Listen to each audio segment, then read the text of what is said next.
In 1941, the United States was not yet at war, but it was preparing for a conflict that seemed more likely with each passing month.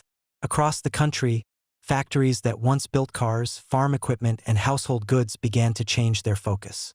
In cities like Toledo, Ohio, and Detroit, Michigan, the transition was dramatic. At Willis Overland in Toledo and Ford's massive Rouge plant in Detroit, engineers and managers retooled entire assembly lines. Their mission was to create a new kind of military vehicle, one that could meet the demands of modern warfare. The vehicle they produced was the Willis MB, known to soldiers simply as the Jeep. It was born from a U.S. Army request for a lightweight, four-wheel drive vehicle that could move troops, weapons, and supplies over rough terrain. The design had to be simple, tough, and easy to repair in the field. Several companies submitted prototypes, but Willis' design was chosen for its balance of power and durability. Ford was later brought in to help meet the enormous production goals. At the time, Japan believed that America's industrial strength was limited. Japanese planners assumed that even if the United States entered the war, it would take years for factories to convert to wartime output. They thought that once a vehicle or plane was destroyed in battle, replacing it would be slow and difficult. These assumptions gave Japan a false sense of confidence as it expanded across the Pacific in late 1941 and early 1942. The Jeep's technical design proved ideal for the global war that followed. It had a compact frame and a 60-horsepower engine that allowed it to climb steep slopes and cross mud, sand, and snow. Its four-wheel drive gave it excellent traction. Soldiers could load it with ammunition, medical supplies, or communications gear. It could tow light artillery and even be fitted with a mounted machine gun. Its size allowed it to fit inside cargo planes or be lifted by cranes onto ships, making it easy to move from one theater of war to another. As the design was finalized, production scaled up at an incredible pace. By 1942, both Willis and Ford were building Jeeps around the clock. The two companies standardized every part, which meant that a part made in Toledo could be installed in a Jeep built in Detroit without any adjustments. This standardization was key to mass production. Inside the factories, the process was efficient and relentless. Assembly lines were reorganized so that each worker performed a specific task. As the frame of a Jeep rolled past, workers bolted on wheels, attached the engine, and fitted the seats with speed and precision. At full capacity, a completed Jeep came off the line every 80 seconds. A single vehicle could be built in as little as 4 minutes. The scale of production was unlike anything Japan could match. The Rouge plant in Detroit was a sprawling complex with its own steel mills, glassworks, and foundries. Willis plant in Toledo operated day and night, powered by thousands of workers.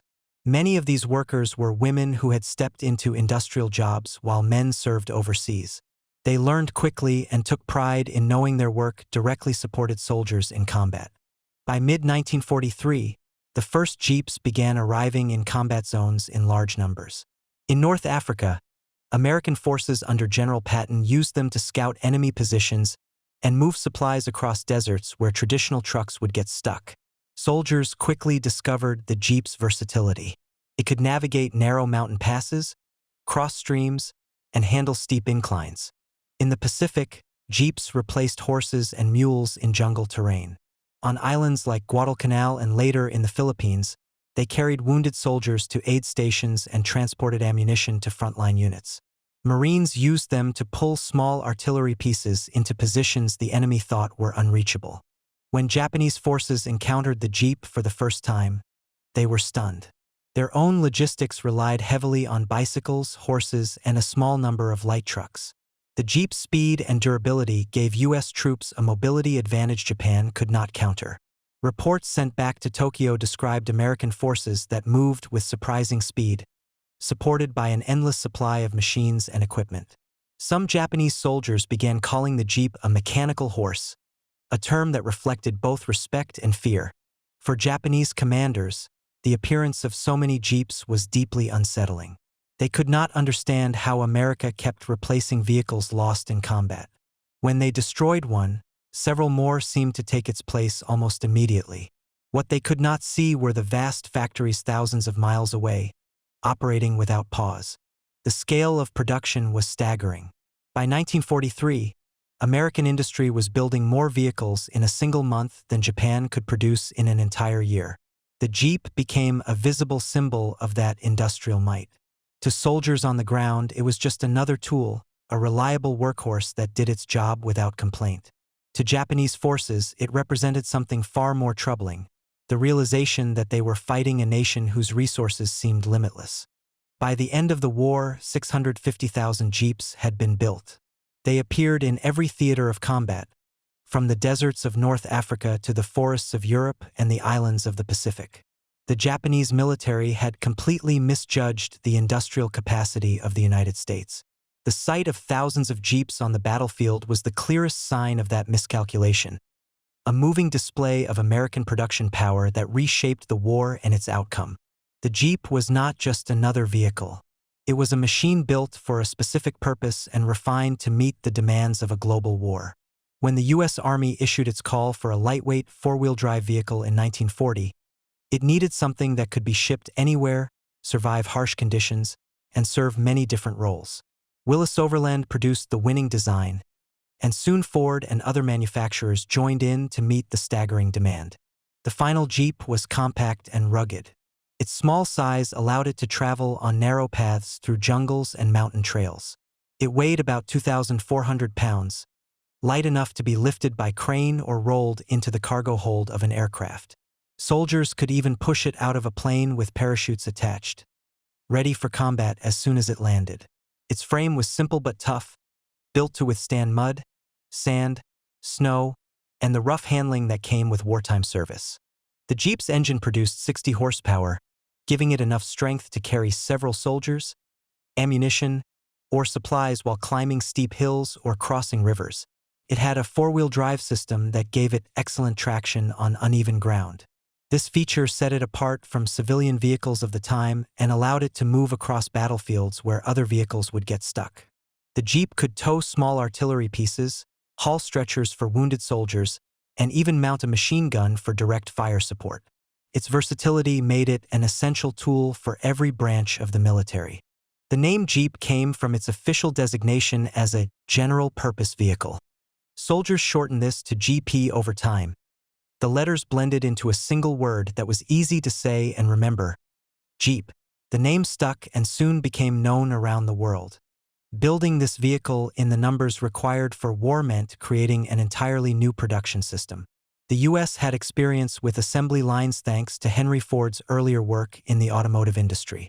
Ford's methods were now adapted and scaled up for military production.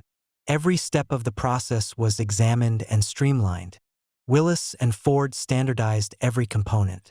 A part made in Toledo could be installed in a Jeep assembled in Detroit or shipped to a repair depot in the South Pacific.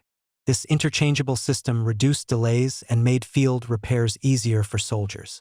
If a part broke, mechanics could swap it out quickly without special tools or adjustments. Inside the factories, work never stopped. The plants ran 24 hours a day, 7 days a week. Teams of workers moved in shifts to keep production steady. The workforce was massive and included thousands of women who had taken industrial jobs while men were serving in combat. Many of these women had never worked in factories before the war, but they trained fast and became skilled at welding, assembly, and quality control. On the assembly line, each worker had a specific task. Some attached wheels, others bolted in engines or connected wiring. The process was so efficient that a Jeep came off the line every 80 seconds. At full speed, it took just 4 minutes to assemble an entire vehicle from the frame to the final inspection. This level of output was unheard of before the war and demonstrated the power of American industry once fully mobilized.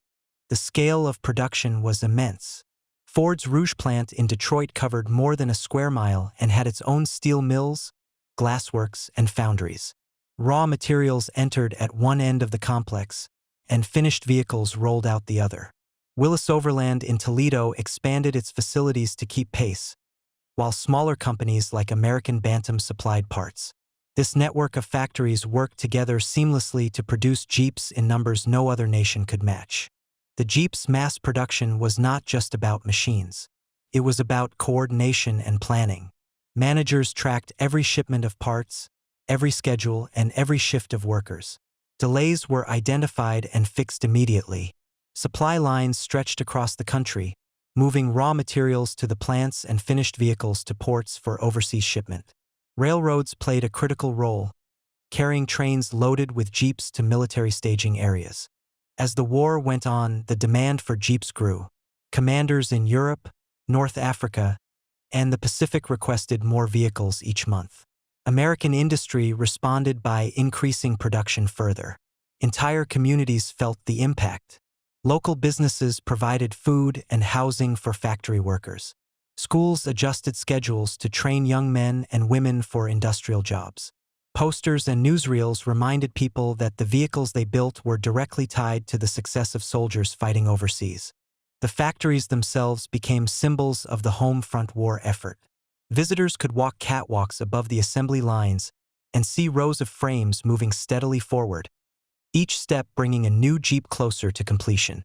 The air was filled with the smell of oil and the sound of hammers, drills, and engines being tested. It was a noisy, demanding environment, but there was a sense of purpose in every corner of the plant. By late 1943, production was at its peak. Jeeps rolled out of the factories in a constant stream, ready to be loaded onto ships and sent to distant battlefields. This steady flow gave U.S. forces an advantage that went beyond simple numbers. It meant that every unit, no matter how far from home, could count on having reliable vehicles for transport, supply, and combat support. The Jeep was a product of both engineering and organization. Its design made it versatile and dependable, while the system behind its production ensured that there were always enough to meet the demands of a global war. From the smallest bolt to the final test drive, every part of the process reflected a single goal: to keep American forces moving forward, no matter the terrain or the challenge ahead. In early 1942, the first shipments of Jeeps left American ports and crossed the Atlantic. They arrived in North Africa, where U.S. forces under General George S. Patton were preparing to join the fight against German and Italian troops. The desert was harsh and unforgiving. Sand clogged engines and rough terrain broke down many vehicles. Soldiers were used to relying on horses, mules, or motorcycles to move quickly over short distances. The arrival of the Jeep changed that overnight. Patton immediately understood the value of the new vehicle. He used it for reconnaissance, leading small groups of officers out to scout enemy positions. Jeeps carried radio equipment that allowed commanders to communicate across wide areas of desert where telegraph lines could not reach. When wounded soldiers needed to be evacuated, Jeeps were converted to carry stretchers, moving the injured from the front lines to field hospitals far faster than any other method. The Jeep's speed and mobility gave American units a new kind of flexibility. Convoys of Jeeps could bring ammunition, water, and fuel directly to forward positions. Small teams could move ahead of the main force to map routes and identify enemy defenses. In combat, Jeeps towed light artillery pieces into positions the enemy did not expect. This ability to strike suddenly and from unexpected directions forced German commanders to change their tactics. As the campaign in North Africa continued, Allied troops began to rely on the Jeep for almost every task. Horses and mules were slowly phased out.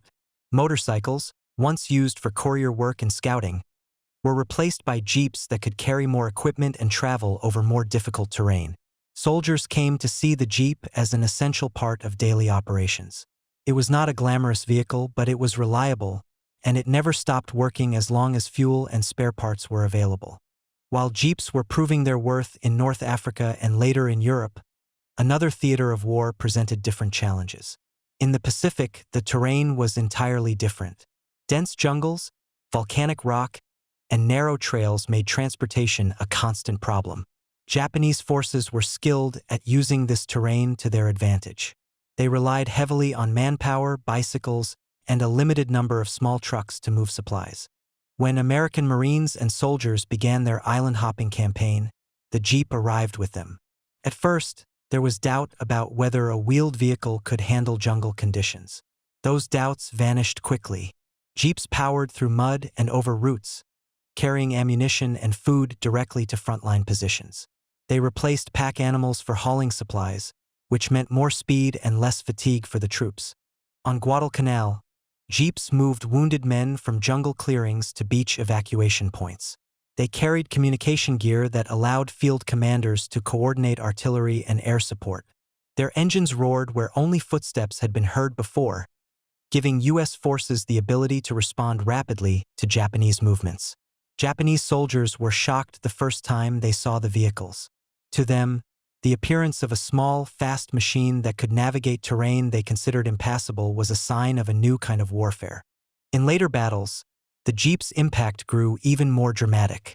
During the Leyte Gulf campaign in the Philippines, Jeeps helped move artillery into mountain positions to bombard Japanese strongholds. These routes were too steep and narrow for trucks, but the Jeep's compact frame and four-wheel drive made the journey possible. Japanese forces found themselves facing artillery fire from angles they had never anticipated. This forced them to retreat from positions they had considered secure. In Burma, Jeeps played a central role in operations against Japanese supply lines. Working alongside British and Indian troops, American units used Jeeps to patrol remote jungle areas. The vehicles carried supplies over routes that had been thought unusable for motor transport. This allowed Allied forces to outmaneuver the enemy and strike deep behind their lines. The sight of a line of Jeeps moving through thick jungle or up a steep hillside became common by late 1943. Each vehicle carried soldiers, weapons, or equipment vital to the fight. They were not invincible. They could be ambushed or destroyed by artillery. But their sheer numbers and constant presence gave U.S. forces a mobility advantage the Japanese could not match. Japanese commanders tried to counter this by targeting supply routes and fuel depots, but the Americans had an answer for every attack. The factories back home kept sending more vehicles, and the repair crews in the field kept them running. For every Jeep lost, another soon appeared. This steady flow wore down Japanese forces, who struggled to move even small amounts of equipment through the same terrain. In the closing stages of the war, the difference was stark. On some islands, Japanese defenders fought with rifles and bayonets while American forces arrived in convoys of Jeeps, fully supplied and coordinated. The psychological effect was almost as important as the practical one. To the Japanese, the Jeep symbolized an enemy whose resources seemed endless. On the battlefield, the Jeep was more than just a tool.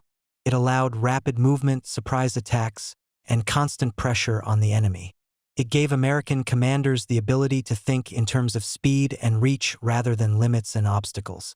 From the deserts of North Africa to the jungles of Burma and the volcanic islands of the Pacific, the Jeep carried the war forward, one rough mile at a time. The first time Japanese troops saw a Jeep, it was usually in the middle of combat. They were used to fighting enemies who moved at the same pace they did, on foot or with animals carrying supplies. Their own army relied on bicycles, horses, and a small number of light trucks. When the Americans arrived with columns of Jeeps, it felt like something entirely new. These small machines appeared to glide across mud, rocks, and jungle trails that Japanese soldiers thought were impassable. Reports from the field began to reach Japanese command centers. Officers described enemy units that moved with speed and precision, supported by vehicles that seemed to come out of nowhere. One report compared the steady flow of Jeeps to an endless river of machines. No matter how many were destroyed in battle, more kept appearing. To many soldiers, it felt like the Americans had an infinite supply of them. Japanese troops gave the Jeep a nickname. They called it a mechanical horse. The name reflected both awe and fear. It was fast and agile like a horse, but it never tired and never stopped. At night, Japanese soldiers could hear the distant growl of Jeep engines moving through the jungle. The sound became a signal that American forces were on the move, closing in on their positions. Some Japanese soldiers believed the vehicles had near-supernatural capabilities. They watched as Jeeps crossed streams, climbed hills, and carried heavy loads over terrain that would stop their own vehicles. This created confusion and frustration. Japanese commanders had planned defenses based on the assumption that motor vehicles could not reach certain areas. When Jeeps appeared in those very places, it forced them to rethink their strategies in the middle of battle. The psychological effect was profound. Japanese morale suffered as they realized they were facing not just another army, but an entire industrial system that could put machines on every battlefield. Destroying a Jeep offered no real victory, because there were always more behind it. This sense of fighting against an enemy with bottomless resources weighed heavily on soldiers in the field. While the Japanese saw the Jeep as a symbol of overwhelming power, American soldiers viewed it in a different way. To them, it was a trusted companion. From the moment they arrived in theater, soldiers formed an immediate connection with the vehicle. The Jeep was reliable and easy to repair. If it broke down, a few tools and spare parts were often enough to get it running again. Troops began to personalize their Jeeps. They painted names, symbols, and slogans on the hoods and sides. Some added small flags or extra gear to make the vehicle feel like their own. In photographs, soldiers often posed proudly with their Jeeps, standing beside them as if they were part of the unit. The vehicles carried men through some of the hardest moments of the war. They became a symbol of survival and hope. In the field, Jeeps were more than transportation. They were lifelines. They brought ammunition to the front lines and carried the wounded back to safety. Soldiers knew that when they saw a Jeep approaching, it meant help was coming. This bond created a deep respect for the machine. Veterans later spoke of their Jeeps with the same affection they held for their comrades. Back in the United States, the people who built those vehicles felt connected to the soldiers using them. In Toledo, Detroit, and other industrial cities, factory workers understood that every Jeep leaving the assembly line would soon be in combat somewhere across the world. Posters and newsreels reminded them of this link. Women who had never worked in factories before now welded frames, bolted engines into place, and inspected finished vehicles. Many had family members serving overseas. This knowledge gave their work a personal meaning. When a worker tightened a bolt or tested an engine, they imagined the soldier who would rely on that Jeep in battle. The long hours and physical strain were easier to bear when they pictured their sons, brothers, or husbands riding in the vehicles they built. This sense of shared purpose was powerful. Visitors to the factories often described the atmosphere as intense but focused. The noise of the machines never stopped. Workers moved quickly and with precision, knowing that delays could affect lives far away. Supervisors kept production on schedule, while government inspectors checked each vehicle for quality. Every Jeep that left the plant represented not only industrial output, but a direct link between the home front and the battlefield. This connection was clear to the soldiers as well. Many units received letters or photographs showing the workers who built their Jeeps. Some soldiers sent back pictures of the vehicles in action, covered in mud or sand, as a way of saying thank you. These exchanges strengthened the bond between the two sides of the war effort. As production continued, the sight of endless rows of Jeeps ready for shipment became a common image in newspapers and newsreels. The vehicles lined up on docks and airfields showed the scale of American industry in visual form. For the Japanese, these images were proof of an opponent whose resources were far beyond anything they could match. For Americans, they were a source of pride and determination, a reminder that every factory shift, every night of hard work, was helping to bring victory closer. On the battlefield, in the factories, and in the hearts of those who built and used it, the Jeep came to mean more than steel and rubber. It represented the reach of a nation at war, the determination of its people, and the relentless pace of a conflict fought across every corner of the globe. In the years before the war, Japanese planners studied the United States and tried to understand its strengths and weaknesses. They knew America had a large industrial base, but they believed it was unprepared for a long conflict. Japan's high command assumed that if they struck hard and fast, they could cripple the U.S. Pacific Fleet and secure enough territory to create a defensive barrier. In their view, the United States would be too slow to recover. Factories would take years to shift from making consumer goods to building the machines of war. Once American ships, planes, and vehicles were destroyed, replacements would come only in small numbers. This belief shaped nearly every Japanese decision in the early stages of the conflict. That belief was wrong. By late 1942, it became clear that the United States could not only replace what it lost, but could do so at a pace no other nation could match. Nowhere was this more obvious than with the Jeep. By the end of the war, American factories had built 650,000 Jeeps. The sheer scale was staggering. The The United States produced more vehicles in a single month than Japan produced over the entire war. This was not a difference of degree but of an entirely different order. The Jeep was a clear sign of this imbalance. Japanese units began to notice that even after a hard battle, the Americans always seemed to return with fresh vehicles. When a Jeep was destroyed, another appeared to take its place almost immediately. To Japanese soldiers in the field, this felt impossible.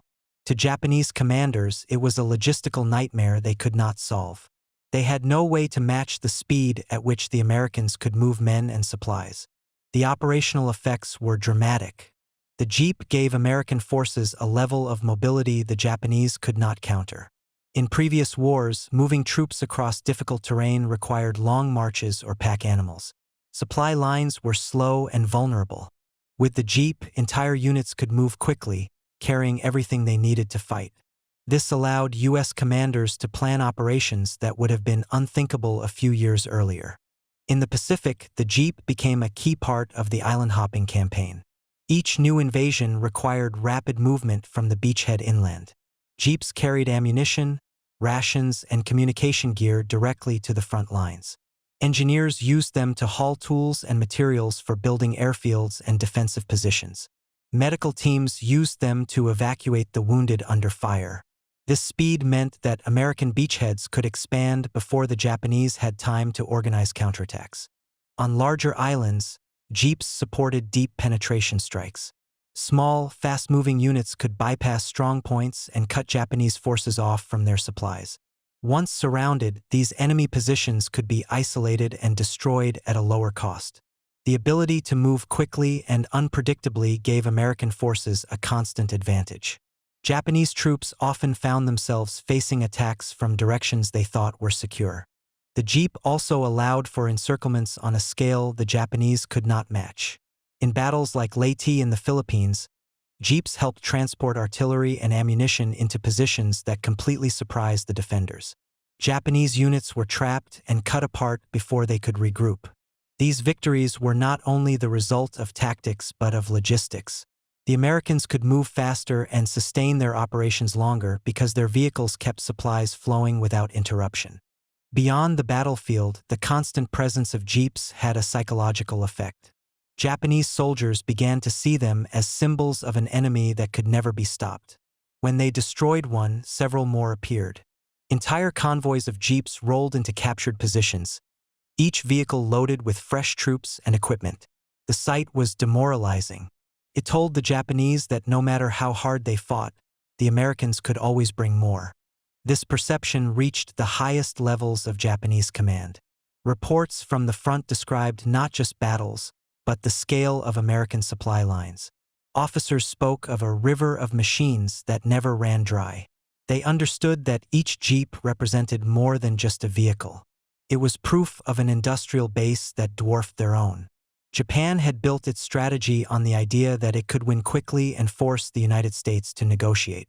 But as the war went on, it became clear that this strategy was collapsing. American industry did not just replace losses. It expanded production continuously. Each year, factories turned out more vehicles, ships, and planes than the year before. While Japanese workers labored with limited materials and outdated tools, American factories operated with modern machinery and vast supplies of raw materials. The Jeep was only one product among many, but it was one that Japanese troops saw every day. It became the most visible sign of their enemy's strength. The difference in production shaped the way both sides fought. Japanese commanders were forced to conserve their limited vehicles and fuel. They often relied on manpower alone to move supplies and artillery. This slowed their movements and made them predictable. American commanders faced no such limits. They could plan operations with the assumption that every unit would have vehicles for transport and resupply. This allowed them to take risks and exploit opportunities that Japan could not. The psychological warfare effect was as important as the tactical one. For the Japanese soldier in the field, the endless stream of Jeeps was a constant reminder of defeat. Even in temporary victories, the sight of fresh vehicles arriving erased any sense of accomplishment. Morale declined as soldiers realized they were fighting a war they could not win. For American troops, the Jeep had the opposite effect. It gave them confidence that their army could reach them no matter where they were. It meant they would have ammunition, food, and medical support when they needed it. This steady supply built trust between the front lines and the home front. Soldiers knew they were part of a vast system that kept them equipped and ready to fight. The presence of so many Jeeps, moving day and night across battlefields, reinforced the image of the United States as an unstoppable industrial power. Every convoy was a message to both friend and foe. To allies, it showed that America had the resources to carry the war to victory. To enemies, it was a warning that no matter how hard they resisted, they would be overwhelmed. Japan's early miscalculation about America's industrial capacity proved fatal. The Jeep was a simple machine, but its impact was profound. It connected factories thousands of miles away to soldiers on the front lines. It turned the abstract concept of industrial strength into a visible, constant presence on the battlefield. For Japan, every Jeep they saw was proof that they had underestimated the enemy, and that the consequences of that mistake would shape the course of the war. When the war ended in 1945, hundreds of thousands of Jeeps remained scattered across Europe, Asia, and the Pacific. They had served on every front and in almost every type of terrain imaginable. Many were still in excellent condition, and they continued to be used by occupying forces, aid organizations, and local governments. Soldiers returning home spoke with pride about the role the Jeep had played in the war. To them, it was more than a vehicle. It had carried them through battles, rescued the wounded, and made survival possible in places where nothing else could move. In the United States, there was little question about what to do with the design that had proven so effective. Willis Overland, the company that first developed the Jeep, saw an opportunity to turn the military workhorse into a civilian tool. Farms, construction crews, and rural communities needed durable vehicles that could handle rough terrain. In late 1945, the first civilian Jeep, known as the CJ-2A, rolled off the production line. It looked almost identical to its wartime predecessor, with only a few changes to make it suitable for peacetime use. The Jeep quickly found a place in post-war America. Farmers used it to tow equipment and move supplies across fields and dirt roads. Surveyors and construction workers drove it into areas that trucks could not reach. Its four-wheel drive and simple mechanics made it ideal for people who needed a reliable vehicle far from paved roads. As suburban areas expanded, the Jeep began to appeal to a new group of drivers who valued its rugged image as much as its utility. Over time, it became associated with adventure and exploration. Willis Overland built on this reputation by producing new models designed for recreation as well as work. These vehicles were direct descendants of the wartime Jeep, but included features that appealed to everyday drivers. The CJ series grew in popularity, laying the foundation for what would eventually become the modern sport utility vehicle. Even as the design evolved, the basic elements of the Jeep remained the same: compact size, four-wheel drive, and the ability to go almost anywhere. The Jeep's success in combat also influenced military thinking around the world. Before World War II, many armies relied heavily on horses and foot soldiers for transport and logistics. The war demonstrated that mechanized mobility could change the entire nature of ground warfare. The Jeep showed that small, lightweight vehicles could move troops and supplies quickly, while also performing specialized tasks like reconnaissance and communications. After the war, militaries in Europe, Asia, and beyond began developing their own versions of the Jeep or purchasing surplus U.S. vehicles. These machines became a standard part of modern armies. They allowed for faster movement, greater flexibility, and more efficient use of manpower. In many countries, doctrines for mechanized infantry and rapid deployment were built around lessons learned from watching how the Jeep had been used in World War II. The vehicle's impact extended beyond tactics to strategy. Commanders now had the ability to plan operations with speed and range in mind. Armies could cover more ground, react more quickly to threats, and support units spread across wide areas. The success of the Jeep led to the development of other specialized vehicles, including armored personnel carriers and light utility trucks. Each new design traced its lineage back to the simple, rugged Jeep that had proven itself in battle. In Japan, the memory of the Jeep was complicated. For many who had served in the Imperial Army, it remained a symbol of defeat. During the war, Japanese soldiers had watched as American jeeps moved freely across terrain they had believed was impassable. They had seen fresh vehicles arrive on the battlefield even after entire convoys were destroyed. To them, the jeep represented the industrial power that had overwhelmed their own country's resources. In the post-war years, as Japan rebuilt and modernized, the image of the jeep took on new meaning. It became part of the story of how Japan had been forced to change. Seeing the jeep in civilian use reminded people of the vast difference between the old way of doing things and the new, modern world they were entering. Some Japanese companies even began producing similar vehicles for their own markets, influenced by what they had observed during the war. In the United States, the jeep became a point of pride. It was celebrated not just as a piece of equipment, but as a symbol of collective effort. Every jeep built during the war had been touched by countless hands. Engineers who designed it, factory workers who assembled it, sailors who shipped it overseas, and soldiers who relied on it in combat. Each step in that chain represented a part of the larger national struggle. Veterans often spoke about their jeeps with the same respect they gave to fellow soldiers. In stories and memoirs, they described how the vehicle carried them through mud, snow, and danger. Families back home recognized these stories and understood the connection. The jeep became part of the cultural memory of the war, appearing in photographs, films, and parades. It stood as a reminder of what had been achieved through unity and determination. Even as decades passed, the jeep retained its identity.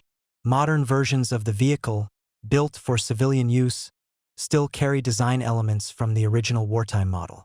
The flat hood, round headlights, and upright stance all trace back to the first Willis MBs that rolled off the assembly lines in Toledo and Detroit. Driving one became, for many people, a way to connect to history. Around the world, the jeep's image spread far beyond its original role.